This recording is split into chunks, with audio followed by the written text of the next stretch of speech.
The Pittsburgh Steelers are eliminated from the playoffs as their regular season ended with a win over the Cleveland Browns. But does that missing the playoffs outweigh the growth that they showed in the final of the season where they finished 7-2?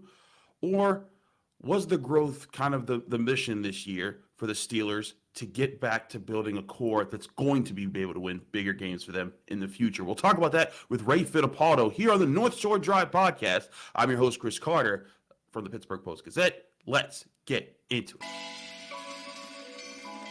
You are now listening to the North Shore Drive podcast, a show on all things Pittsburgh sports from the writers of the Pittsburgh Post-Gazette, hosted by Christopher Carter.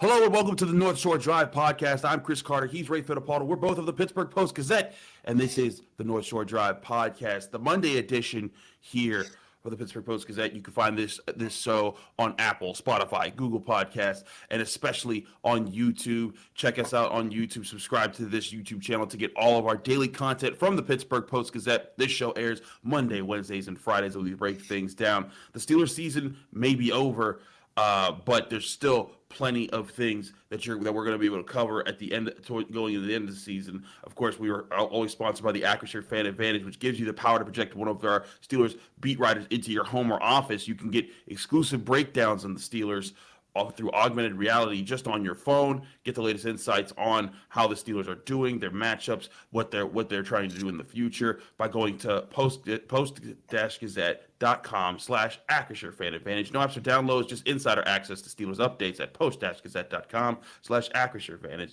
Fan Advantage and get a real edge on the week's action. Ray, now that there won't be much action for the Steelers for about 8 months, as far as games wise, I think we could take a step back here, but let's at least talk about the game for a little bit here. What was your biggest takeaway from the Steelers being able to get a 28-14 win over the Browns, the most points they scored in a win this season, in the finale? Yeah, man, I just think it was a continuation of what we have seen since the off week. The defense was on point. They gave up 17 points or fewer, Chris, in 8 of their final 9 games, and they won 7 of those games. So the defense was really, really good down the stretch. And I understand they didn't play the Eagles, they didn't play the Bills, right? I mean, the second half schedule was much easier, but I give them credit for bouncing back and for really being the sort of the fire behind the second half surge.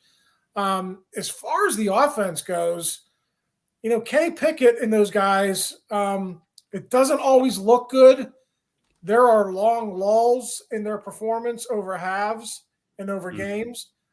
But boy, does that guy make plays when he has to. And he didn't wait until the end this time, but he waited almost a half. Late in the second quarter on a 3rd and 15, he found George Pickens. I mean, that was a huge play in that football game because I tell you, if they go into that down, go into half down 7-0, that's a completely different football game. So I give Kenny credit. Obviously, the offense has to take a few more steps if this team is going to get back to the playoffs, but I like the direction they're trending right now.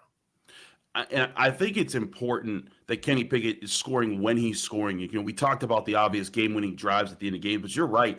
Right after that touchdown, he put together a 4-minute 40-second drive. 4-minute 40-second drive where he was able to get a touchdown pass to George Pickens right up the seam, understanding what the Browns are doing, and even talked about it in post game, talking about how that was an exact look that they saw in preparation, and he was waiting for them to get that alignment so he could attack that way against the Browns defense. And then off of that, the Browns try to make a 2-minute, put a 2-minute drill together, and in doing so, throw an interception that allows the Steelers to get a field goal so they can actually go into the half up 10-7, which was a huge flip. I agree.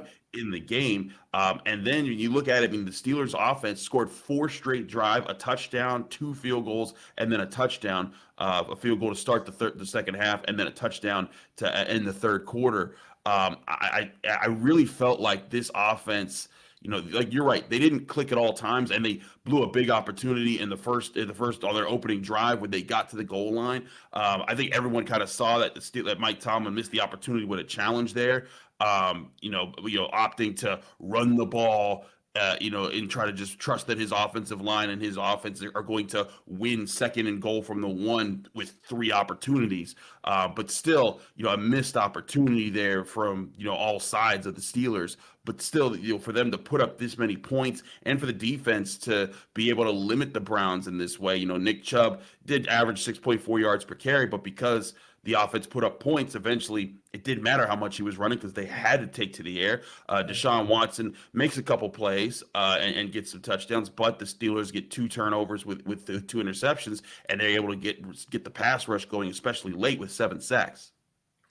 Yeah, absolutely. It just seems like Deshaun Watson always makes a couple of mistakes. I remember the Texans played at the Steelers in that COVID season, and they had a big lead at halftime, and then boom, he makes a couple of mistakes and he gets other teams back in the game. But I want to get back to Kenny Pickett and this young offensive core. They're not prolific. We all know that. Chris, I don't know if they're going to be prolific next season. But when you look at the final 9 games and all of the rookies who stepped up, George Pickens, Kenny Pickett, yesterday, Connor Hayward, who I think is going to have a bigger role in the offense next season. That guy just makes plays all over the football field when he has opportunities. And when you increase his opportunities, he's going to put up some stats. So you have the young core around Kenny Pickett. You have Pat Freiermuth. You have Najee Harris. They got to figure out what's going on with Deontay Johnson. I don't have an answer for you, as far as that is weird. Why he can't get in the end zone, why he's kind of struggling catching the ball, and he's had some fumbling issues, even though that wasn't ruled a fumble yesterday. But you get my point. They have a young offensive core that I think they can win with. Now it's all about what do they do with the offensive coordinator? Do they bring Matt Canada back? If they do, how do they figure out to score more? If they don't, it's a really important offseason because they have to get the playbook down, get those guys comfortable so they hit the ground running next year, and you don't start 2-6, and you don't have to overcome all these obstacles in the second half of the season to get back into contention. So you're still going to have a really good defense. So for me, it's about how does this offense develop and how does it go forward with or without Matt Canada? And maybe we'll have an answer on that by midweek or by later in the week. We'll talk about that in just a minute here on the North Shore Drive podcast. Was that development that we saw in the offense and in the team enough to kind of justify their efforts this season? We'll talk about that in a minute here on the North Shore Drive podcast. So stick with us, Chris Carter and Ray Fittipaldo. But first, we're going to talk to you guys about Valley Pool and Spa. It may have gotten nice in Pittsburgh for a bit here weather-wise, but the cold is coming back, and one of the best ways to kind of brave the cold is by staying inside with your new hot tub, swim spa, or sauna from Valley Pool and Spa to help you feel nice and warm and relaxed. You can relax and soak in a hot tub or swim spa from Valley Pool and Spa before the snow comes back, and you can also refresh and rejuvenate in a Finleo sauna that's sure to melt your stress away faster than the Frosty in Aruba. Save big now on all in-stock hot tubs, swim spas, or saunas by visiting valleypoolspa.com. That's valleypoolspa.com.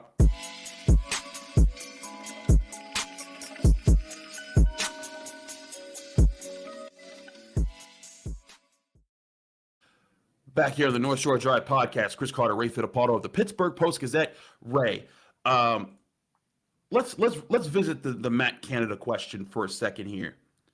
You've talked about how you're not so confident that he might be around, for next season. But the push at the end, they're able to put together some wins where they're putting together points. Kenny Pickett got sharper. Is that enough to save his job? Even yesterday with 28 points on the board, and the offense wasn't really the problem in that game. Is that enough to save his job, or are the Steelers okay with saying, you know what, hey, thank you for your services, but we're getting someone else to better coordinate the young core moving forward? Yeah, let me say this. It would not be unusual at all if they moved on from Matt Canada, even with the improvement that Kenny Pickett showed and the offense showed late in the season. Sometimes, Chris, you just need a play caller and or a game planner who can take you to the next level. And it's nothing against Matt Canada. We could sit here and Mike Tomlin can sit back and talk about all the improvement. And there was a lot of improvement in the second half. And I give Matt Canada credit for that. And Pat Meyer and Mike Sullivan and Eddie Faulkner and Frizz Jackson. I give all those guys credit for that unit making big strides. But sometimes it just comes down to, do you have confidence in that guy to take you to the next level? And I honestly don't know what Mike is thinking, or Art Rooney or Omar Khan is. They might sit back and say, hey, Mike, hey, take the handcuffs off Matt next season, and we'll see where we are after that. So I'm not going to sit here and tell you I know which way they're thinking, but, a lot of the people saying, well, you can't fire Matt Canada because of what happened over the final 9 games. Well, that's not true. Coaching changes are made all the time in the NFL, and it doesn't always have to do with the performance that's on the field there. No, I agree, and sometimes even progress can be made, but it's like, look, there's a direction that you want to go. I mean, look at Bruce Arians. Bruce Arians wasn't, the offense wasn't terrible when Bruce Arians, was retired or whatever it was, the way he ended his time in Pittsburgh back in the early 2010s. They went and got Todd Haley, and he kind of helped revamp how Ben Roethlisberger played his game, and that, a lot of people, I think it's fair to say, extended his career because he wasn't taking as many hits. He was getting the ball out faster. And maybe the Steelers say, hey, Matt, thanks for, the last 2 years, but we got to move forward with something else here. And I think you're right. That's totally reasonable.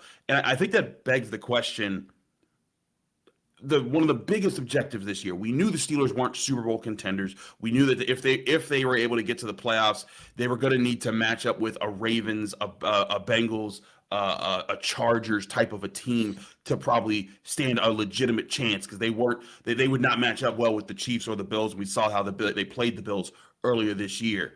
But that being said, is missing the playoffs, and of course a 6th straight year without having a playoff victory, does that gloom outweigh the growth that they saw in Kenny Pickett? Because I think by and large, especially when you were sitting at 2-6, most Steelers fans are sitting there saying, man, if Kenny Pickett could just show some progress this year, that's all I'd want. But now we're sitting here at 9-8, where the Steelers just finished their season. Fans are like, oh man, if only the Dolphins could have just lost that last game, there'd be one more week of football at least. Which do you think it weighs more on how the Steelers ended their season? Yeah, I mean, listen, would it have been nice for Kenny Pickett and George Pickens and all those other rookies to get a taste of the playoffs? Absolutely. I'm not going to sit here and say that wouldn't have been good for this football team.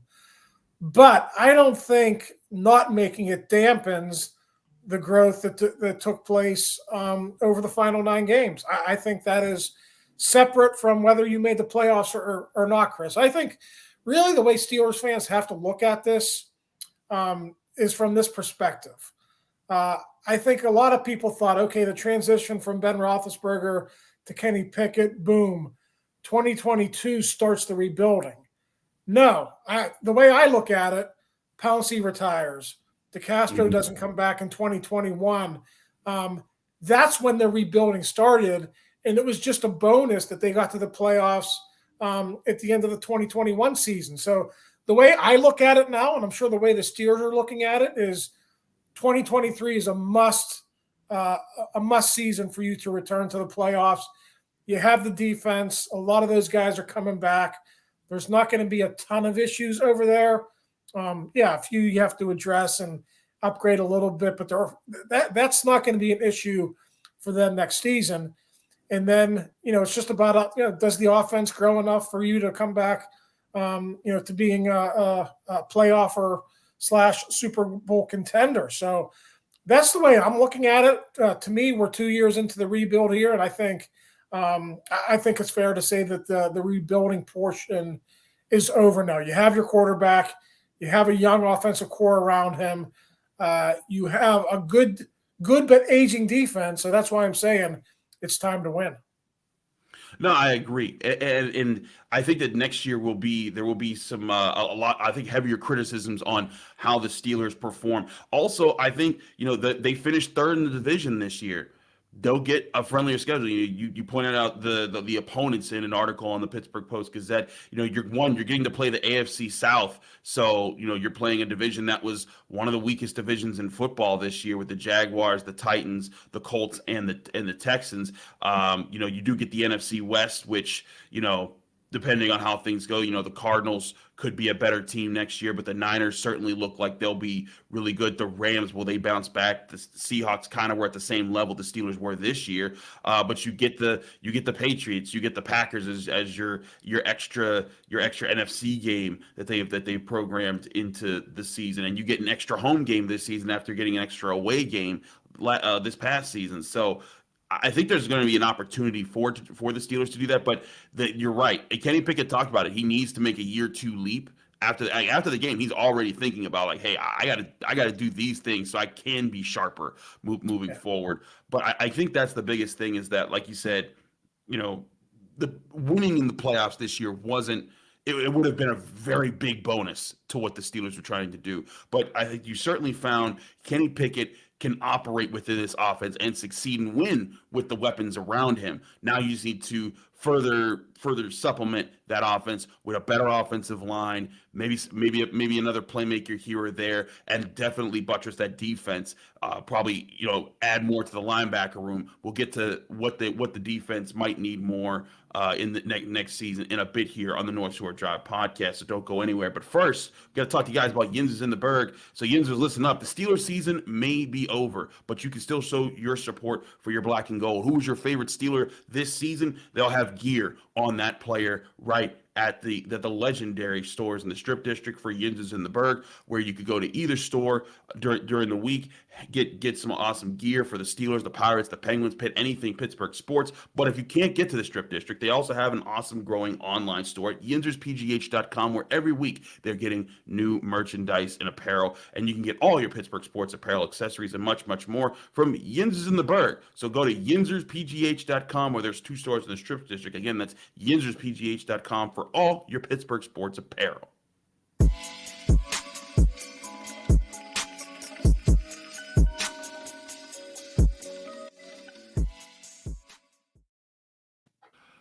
Back here on the North Shore Drive podcast, Chris Carter, Ray Fittipaldo. We focused a lot on the offense because that was obviously where most of where the rebuilding was happening the most this year. And you talked about, just 2 years ago, you lost Marquise Pouncey and David DeCastro, and Ben retired, and the identity of this offense was gone. But I think you found a bit of an identity offense and running the football and making enough plays with the passing game. We'll see how that identity changes with the decisions on Matt Canada and what investments they make in the offense. But let's talk about the defense, because this was a group that, like you said, when they won games, they were shutting it down.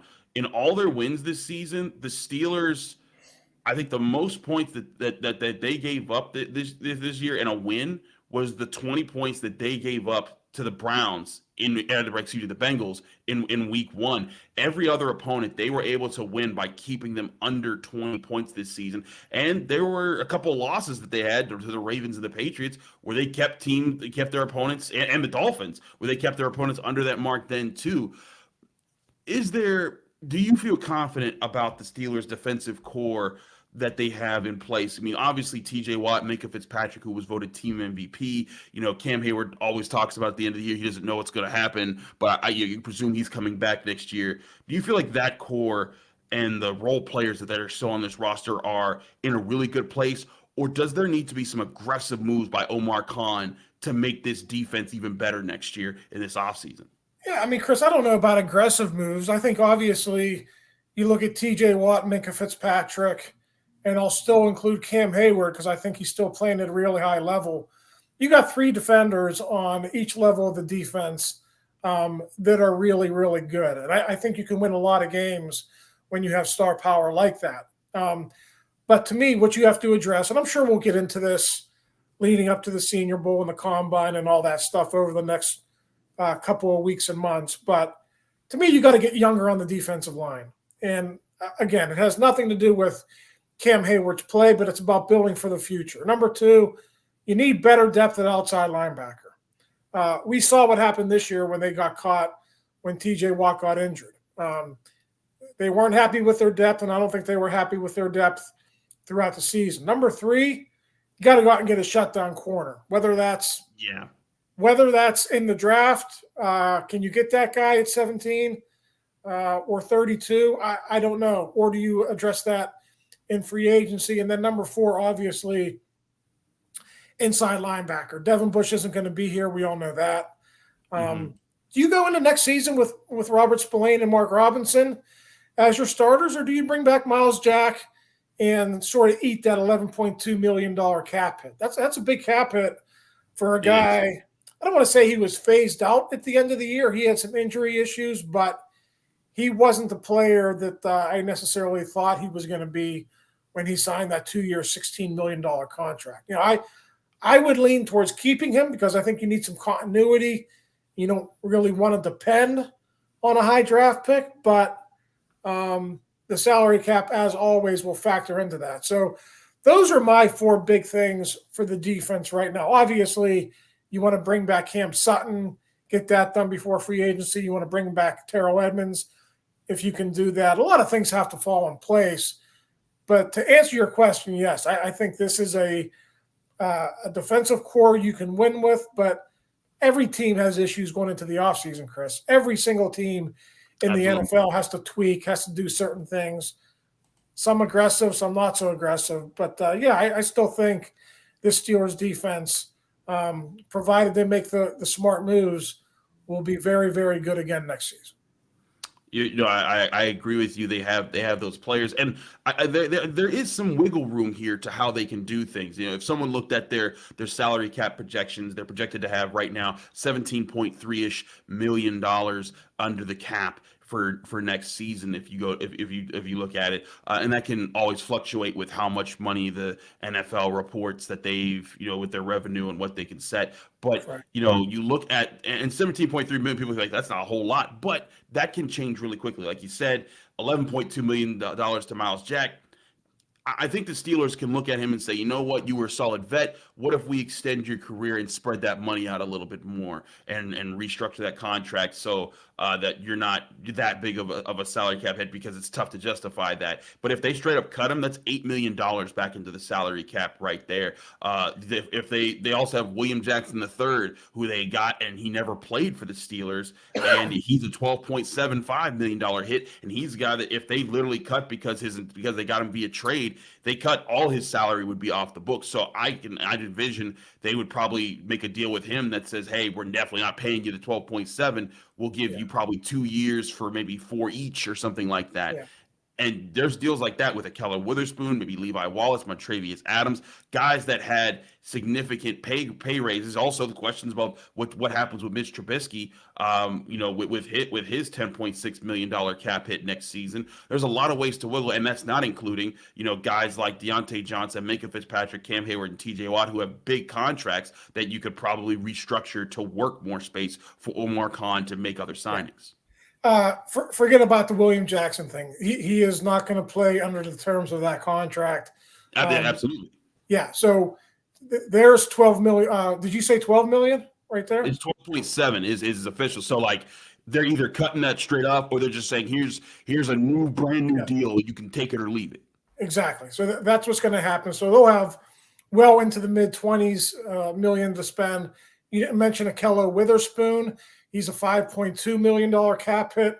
Yeah. Only played in 4 games because of a groin injury. Listen, you got 3 picks in the top 48. I'm guessing you're going to go corner with one of those picks. So I would be okay coming back with Levi Wallace, Cam Sutton in that draft pick. I would be perfectly fine with that. And there's probably another $4 to $5 million that you can create by cutting Witherspoon. And you mentioned Trubisky. So, yeah, I mean, listen, if Omar Khan wanted to get up to like around 40 million with cuts and restructures, he could do that easily if he wanted to go out and spend some money in free agency, which I think we all agree he probably has to do. I mean, there are starting positions on this team that are going to have to be filled. We didn't talk about Larry Ogunjobi. What do you do with him? I think he's a really good player. I also know there's injury concerns there. And again, you have to go out, I think, and sign a good veteran outside linebacker, even if you have to pay that guy $5 or $6 million a year. They haven't had that guy over the last 2 years. I think it really, really hurt them this year. So undoubtedly, Chris, that 17 million figure that you see on Over the Cap and Spot Track, that's going to grow certainly by late February, early March when they get down to making a lot of those moves. Absolutely. And I think back to the whole idea of this team being a better contender next year. I think that, the defense is still absolutely part of it, because even if you go get Nathaniel Hackett, Frank Reich, or any of these guys who were just head coaches who are offensive minded guys that you could say, hey, your job is to make this offense work. Even if you go, it's going to take time for that offense to probably, come out, figure some things out, readjust to whatever new offensive lineman that you added. Let Kenny Pickett get his feet under him with the new play calling that you go. Or if you bring back Matt Canada, still hitting the ground running with those guys and figuring out, hey, can you pick up on the success that you found at the end of the season last year? But the team that the side of the ball that can neutralize that that worry is the defense coming out and playing consistent football next year. It's always tough to say who's going to be, the superstar teams. I don't think people projected, everyone thought the Bills were going to be, one of the toughest opponents the Steelers played all year. But I don't think many people thought the Eagles were going to be as good as they turned out to be, especially when the Steelers played them. But you look at the schedule they got next year, I look at all of these teams that they're playing, the Bengals might be the toughest opponent that at least based off of how they're playing this year of the teams that they're facing. There might not be, a team that legitimately should blow the Steelers out of the water, barring, injuries or, how things, if any drastic changes are made in the offseason. Yeah, I mean, big key for the Steelers next season. And, just looking at the schedule, got to do better against AFC opponents. When you break it down, that's the number one reason they're not in the playoff field. And then number two, I know they finished 500 in the division, but I think any team that's going to win the AFC North, you got to be 4-2, 5-1, or undefeated in the division if you're going to be that team. Now you can go 4-2 and be the top wild card, but if you're 3-3 in the division and you're not winning your conference games, you're going to be right back in the same position, hoping for help, or in that realm late in the season where you're hoping to get into the playoffs. They got to figure out a way to do much better within the conference. And I know the conference is loaded right now, but to me, that's what kept them out of the playoffs. They just weren't very good against the other teams in the AFC. Absolutely. I mean, you look at the record. Look at the Bengals. They also finished 3-3 in the division, but 5-0 in other conference games, and that's what put them ahead at 12-4 to win the division and kind of set the tone moving forward.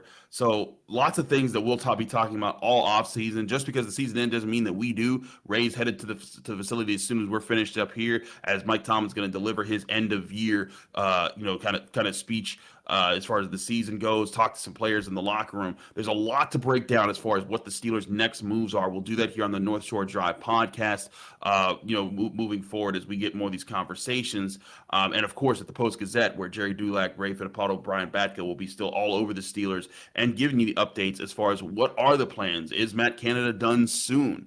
What's the next big move from Omar Khan and Mike Tomlin? We'll have all that here. So stay tuned with the Pittsburgh Post-Gazette with all your Steelers news and updates, and especially with the North Shore Drive podcast that you can find on Apple, Spotify, Google Podcasts, and especially on YouTube. Like this video if you saw it. Subscribe to this YouTube channel to get all of our Post-Gazette content, including the North Shore Drive podcasts, Monday, Wednesday, and Friday episodes.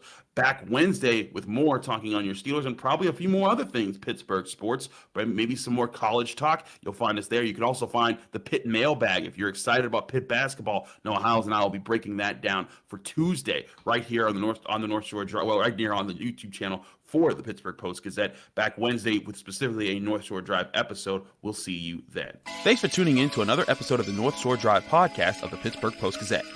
If you're watching this video on YouTube, please like the video and subscribe to our YouTube channel. For 6 months of digital access to post-gazette.com for just $6, click the link down below in the description.